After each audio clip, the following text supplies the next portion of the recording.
Bonjour tout le monde. Après quelques semaines de relâche, je suis de retour sur ma chaîne. Ici, on a la nébuleuse de l'arbre de Noël qui a été développée en SHO avec les procédés de Bill Blanchard. Donc ici, on a notre image sans étoile en bande étroite. Et je vais vous remontrer, faire un retour en arrière pour vous illustrer les transformations que j'ai faites. C'est ma procédure habituelle que vous connaissez. Donc avec Curve Transformation, avec les courbes, j'ai donné un peu plus de contraste et ma signature en couleur. Par la suite, j'ai augmenté les micro-contrastes avec l'égalisation de l'histogramme au niveau local pour finir avec mon Unsharp Mask pour définir davantage les différents contrastes et les profondeurs au niveau du nuage. Et j'ai ajouté le profil couleur Adobe RVB 1998 parce que moi j'ai une imprimante qui accepte les images TIFF 16 bits. Je suis abonné au site Telescope Live et j'ai eu la chance de regarder un tutoriel et il y a des gens qui ont des façons de faire qui sont vraiment différentes et très appréciables. Et il y a une technique que je vais vous montrer, c'est d'envoyer cette photo-là dans Affinity Photo pour aller chercher encore plus de détails. Donc, on va sauvegarder notre fichier en mode TIFF. Je vais aller le sauvegarder sur mon bureau. Attendez une petite seconde. Ici.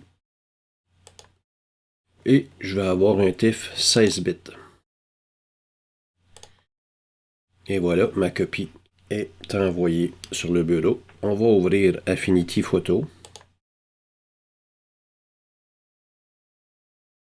Je vais vous avouer, moi, ça fait quelques années, là, depuis les débuts que Sheriff a sorti la série Affinity, je l'utilise. J'ai abandonné Photoshop et Adobe avec le versement mensuel. Je préférais m'acheter des licences perpétuelles chez Affinity. C'est beaucoup moins dispendieux et c'est un logiciel qui travaille vraiment fort bien. Je vais essayer de retrouver mon image ici. Donc, on a le résultat de notre développement final dans PixInsight. Et il y a un module au niveau de Affinity qui s'appelle, on le voit ici, Tone Mapping Persona. Normalement, on utilise cet utilitaire-là, pour développer des photos 32 bits en HDR, mais il n'y a rien qui nous empêche de le faire avec des photos 16 bits. On va pouvoir aller chercher énormément de détails à l'intérieur de notre image. Fait qu'on va diminuer la compression des tons. On commence toujours avec une compression presque nulle. On peut augmenter le contraste local. Et vous allez voir, il se passe énormément de très belles choses au niveau du nuage. Je vais arrêter à 25%.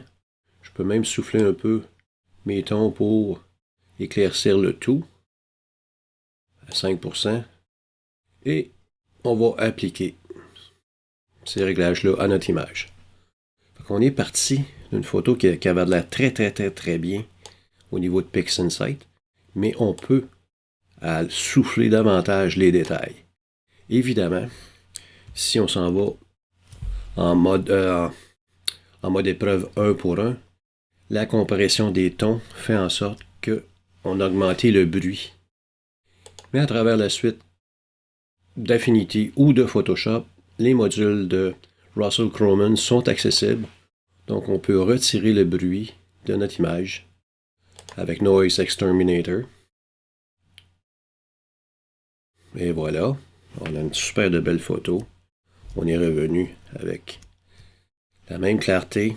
Évidemment, on va devoir par la suite recadrer notre image et peaufiner les détails. On voit quelques lignes du lecteur CCD qui sont malheureusement visibles encore. Fait que je vais sauvegarder mon image.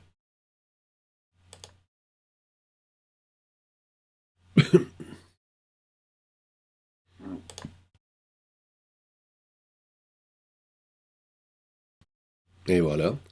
On retourne dans PixInsight. Je vais changer de bureau. Je vais aller sur mon espace de travail numéro 1 pour pouvoir importer mon image.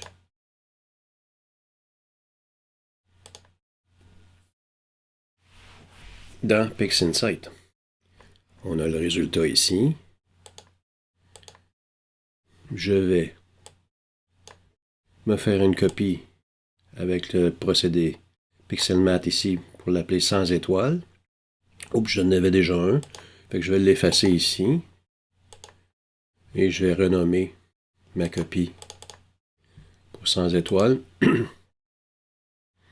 C'est une image qui est nécessaire pour la réduction d'étoiles. Vous connaissez le procédé, je l'ai déjà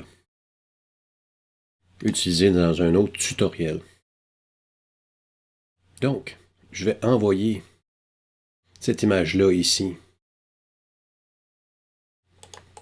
dans mon espace de travail numéro 2, dans la bande étroite. Cette image-là va remplacer ma première image qui est ici, donc je dois garder les noms intacts pour les procédés de Bill Blanchard. Je vais modifier le titre de mon original, et ici, je vais évidemment revenir au terme Starless NB. Et voilà, je vais diminuer la grandeur de cette image ici. Et je vais faire la même chose également avec celle-là ici. Donc, on écarte celle-là ici. J'ai mes 3 images pour faire ma fusion d'étoiles. On a notre Starless NB qu'on vient de travailler. On a notre Starless RGB, RVB pour aller chercher les étoiles de notre composition initiale. Et on veut les amener à notre nouvelle image développée. Fait que on prend le procédé de Bill Blanchard, le triangle de nouvelle instance, pour pouvoir venir l'appliquer.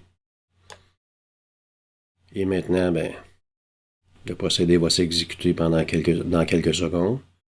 Il y a quand même 26 lignes de code à travers l'expression Pixelmatte. Ça prend quelques instants. Donc, je vous reviens dans les minutes qui suivent. Et voilà, on a notre très belle image RVBNB. J'en ai une copie ici. Fait que ici, si on regarde au niveau de l'historique, je vais quand même rapetisser un petit peu mon image parce qu'on va regarder ensemble les étapes qui ont été effectuées pour cette capture. Oups. Fait que l'état initial, c'est ma photo avec les étoiles.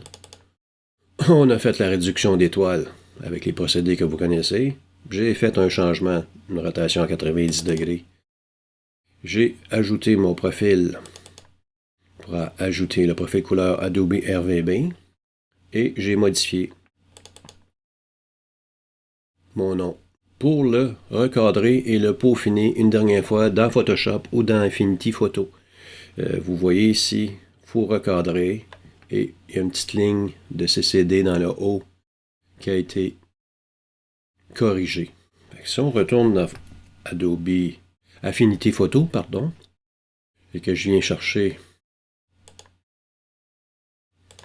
mon image finalisée, je viens dans mon répertoire pour l'arbre de Noël, dans mon fichier, j'ai ici, vous voyez, j'ai recadré à la gauche, j'ai un calque ici pour pouvoir corriger ma ligne défectueuse de CCD, et évidemment, vous pouvez ajouter votre signature à l'épreuve. Je vous suggère fortement d'acquérir Affinity Photo. À l'heure actuelle, il est en spécial à 57$ canadiens. C'est un logiciel vraiment très très très puissant. Possiblement que dans Photoshop, vous pouvez faire aussi du HDR 32 bits. J'en faisais à l'époque, il y a une dizaine d'années. Mais je trouve les outils très très très efficaces. En espérant que vous avez apprécié. À la prochaine.